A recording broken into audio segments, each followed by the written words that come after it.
Wow, I really don't see the appeal in this. Alright, champ, time to hit the hay. Dadlos, I'm an adult. I can go to bed whenever I want. Also, it's the middle of the day. Hey, don't you dare use a tone with me, young man, or I'll give you a punishing that you will not soon forget. You know, this brings up a lot of ethical questions, like, does this make me my own dad, or like, Okay, you know what? You're off the hook for now, son. Don't call me son. Son, now is not the time for references to the hit musical about the American Revolution. We have talked about this. Oh, for the love of God. Editors! Can you please send him to the void where all my shitty ideas go? Now, I still love you, son. You know, I'm actually kind of tired. I guess I should take a nap.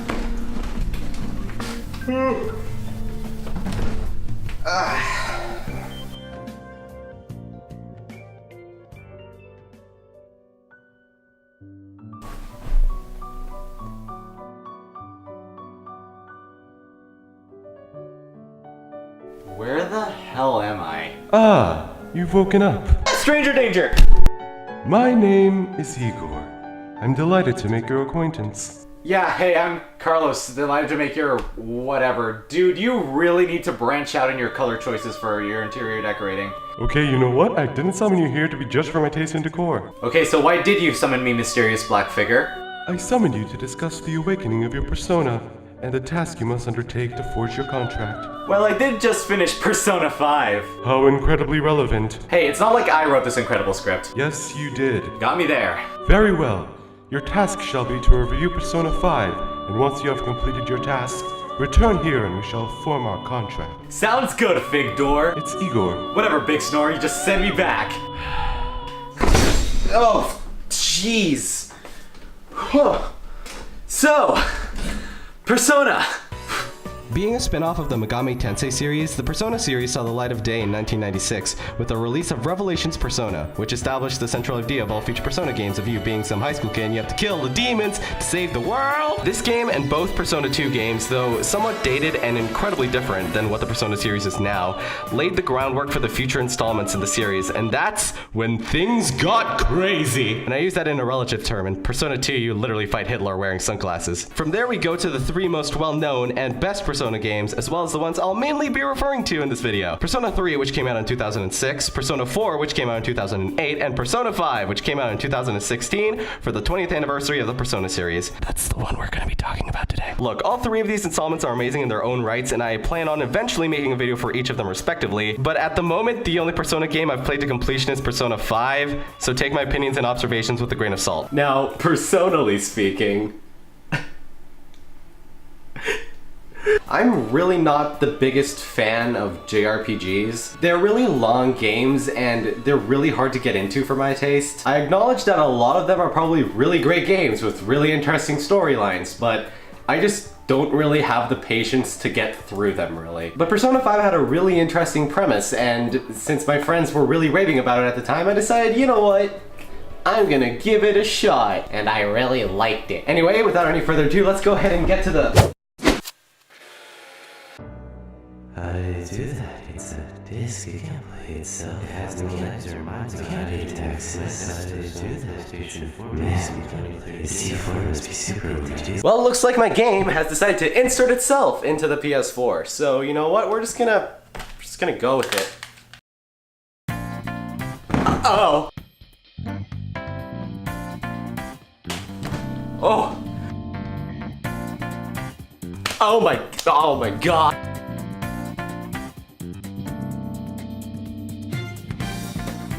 Yeah! The soundtrack is so good! Shoji Meguro, who composed the entirety of the soundtrack, and Lin, who sung behind the vocal tracks, are both absolutely amazing. It seems like every Persona game soundtrack has its own genre of music, and Persona 5 is no exception. The combination of strings, keyboard, and a killer bass, with the inclusion of electric guitar for some of the more intense tracks, works amazingly and perfectly complements the game's presentation, while never losing its really funky and jazzy style. The opening movie here also deserves a mention for its really awesome and fluid animation. Not just here, but for every animated cutscene in the game. Each one is wonderfully animated, and Production IG did an incredible job here.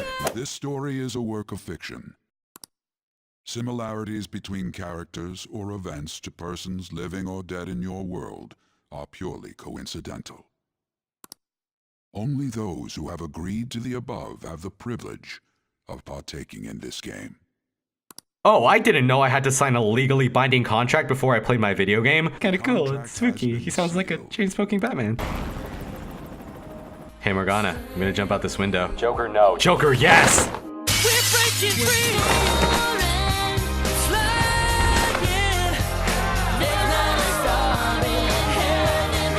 Ow. So the game begins by you getting interrogated by police after being so graciously caught during a super anime heist of some sort. And after naming our character, we're introduced to our prosecutor, Sai Nijima, before we really begin the game's story. The story is presented and told through retrospective, and as you play through the game, you continuously come back to the interrogation room to answer more questions and fill in the gaps in the story. So since the story basically pulls a, yeah, that's me. Hi, I'm Akira Kurusu.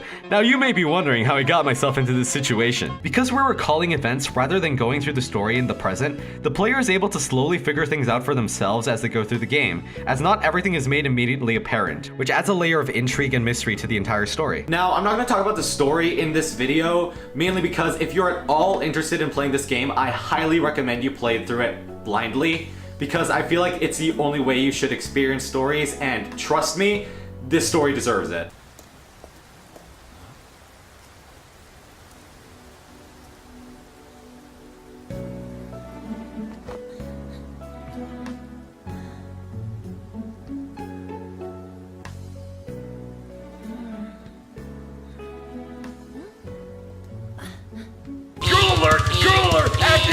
Anyway, now that we're in the main game, let's talk a bit about the gameplay. The game is basically separated into two separate sections, the Tokyo sections and the Metaverse sections. During the Tokyo sections, you can do such extreme things such as going to school, studying for exams, go book shopping, hanging with your friends, banging with your friends. Okay, jokes aside, these sections serve as a really nice in-between when you aren't going into dungeons. You can buy items and gear to prepare yourself for your next dungeon crawl, fuse personas, better your social skills, which is something I always had trouble with in real life, and do social links, but I'll get to those later. On the other hand, during the Metaverse sections, the game turns into this JRPG dungeon crawler where you explore different dungeons, or palaces. This is where the majority of Persona 5's gameplay is at. In these sections, like most RPGs, you have to fight enemies in turn-based combat. Basically picture over-glorified adult Pokemon battles, but with a whole lot more variety. You can attack with either melee, your personas, or a gun. God, I wish we had the gun option in Pokemon. And like Pokemon, every persona has its resistances and weaknesses. If you hit the opposing persona's weakness, they'll become stunned, allowing you to attack again. And if you down all your enemies, you're able to deal a flashy finishing move,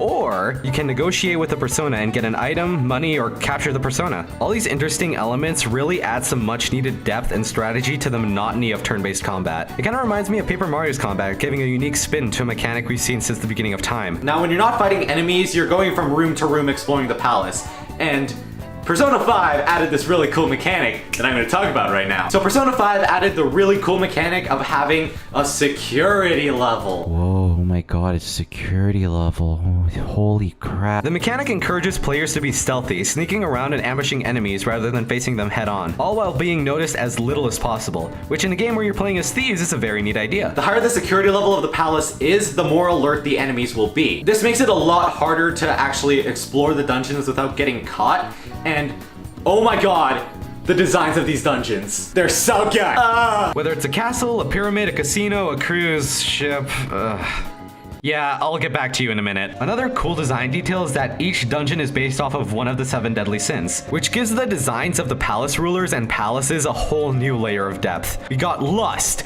greed, greed again, wrath, greed again? Each palace also has a unique mechanic, from winning at different casino games to advance, to overhearing conversations to get data, which brings me to you. Okay, I've been singing the praises of this game a lot in this video, but this dungeon really annoys me. Since it's the last palace you take down, it's obvious that it would pose somewhat of a challenge. I get that, yeah, but the design and mechanics of this entire palace are one of the worst designed dungeons I have ever played. Okay, so the goal of the dungeon is to get 5 letters of recommendation from certain individuals on the boat to get into the treasure room. Okay, easy enough, just gotta find the people, give them a cover letter, some references and a resume, and we're good. It should be easy, right? Wrong. Since the palace is designed like a cruise ship, rather than having large unique rooms to explore and take in, you have a labyrinth of hallways and corridors that look exactly the same, making it incredibly easy to get lost. Which, fair enough, I guess cruise liners don't typically have a lot of open space, but since the hallways are so narrow, So sneaking past enemies is basically impossible, and if you get caught,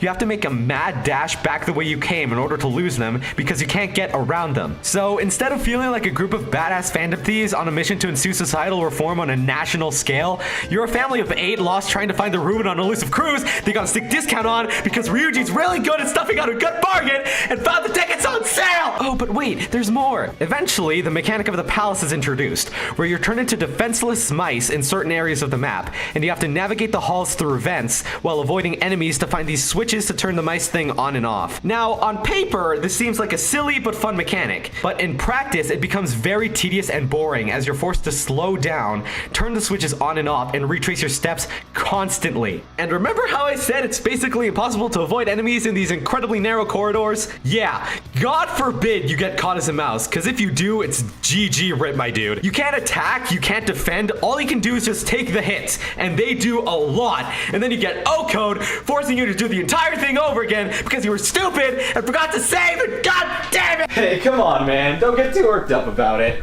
You always have friendship.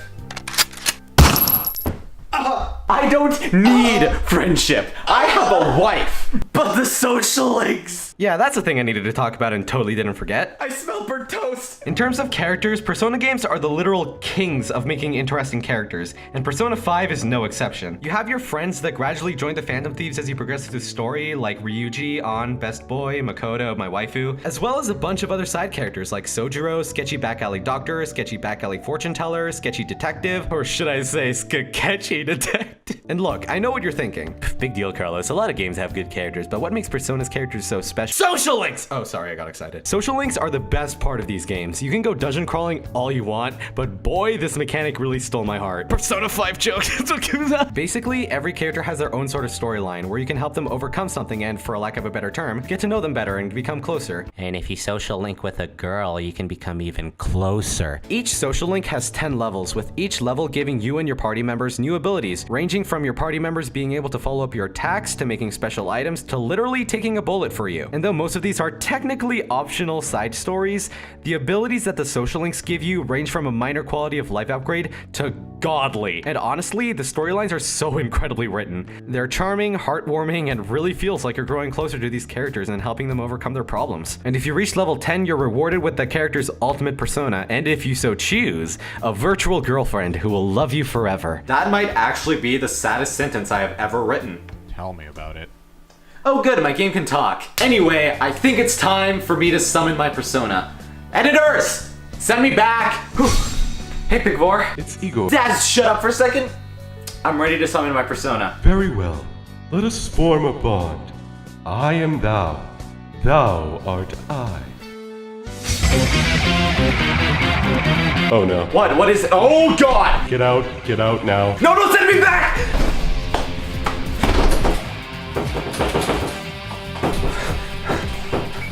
They're here. This is the end. God help us all. Is that a JoJo reference?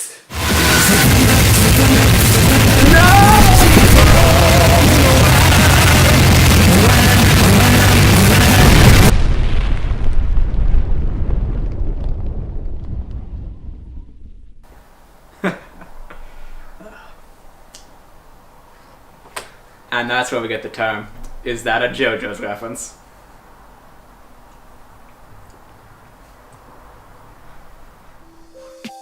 Hey there, thanks for watching the video. I've been working on this video for the past 4 months, and I never expected it to take this long, but it's finally done! And I really hope you enjoyed it, and if you did, I'd really appreciate a like, or if you want to see more of this stuff, you can always subscribe! But anyway, with all that being said, thank you again so much for watching, and I'll see you guys in the next video. Bye-bye!